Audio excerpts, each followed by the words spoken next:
Hey guys, it's Stacy, and today I have a spoiler-free review for you guys. I know I have not made a video in a while, but it's whatever. I have a spoiler-free review for you guys on The Collapsing Empire by John Scalzi. I read this for the BookTube SFF Awards. It's nominated in the Best Sci-Fi category, so I'm gonna review this. I'm very excited to review it because I quite enjoyed this book.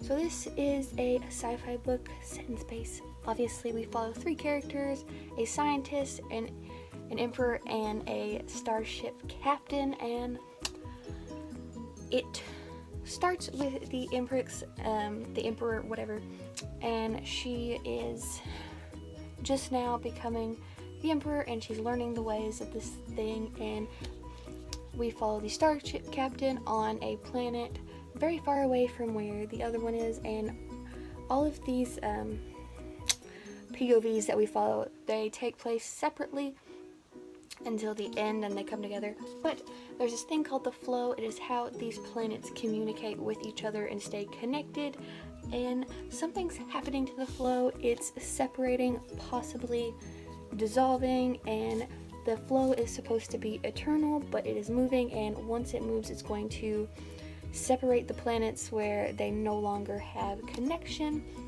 And so all three are kind of working towards the goal of trying to figure out why and prevent that, especially the scientist and the emperor, and it is so great.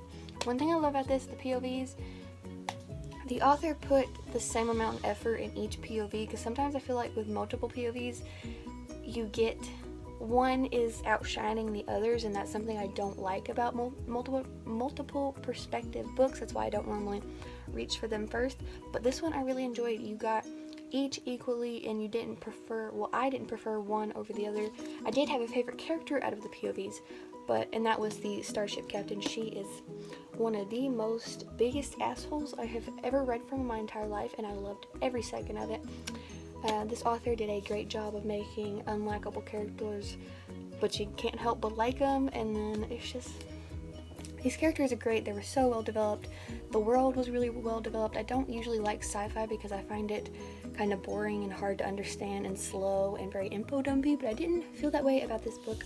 I really enjoyed this book, and I'm glad I decided to do the SFF Awards, or I would never have read this book. But it is great. I love the idea of the flow and the planets, how the end planet, to get a message to that planet, it takes 9 months through the flow because it's so far away, and I really like that idea of it. I thought it was very unique and really fun to read from. I just really freaking liked this book, and I'm very excited to read the next one when it comes out later this year. And I'm super excited to vote for this one in the BookTube SFF Awards because it was so great. I really liked it. So that is just a quick little review from me. Yeah, and I will see you guys in another one. Bye!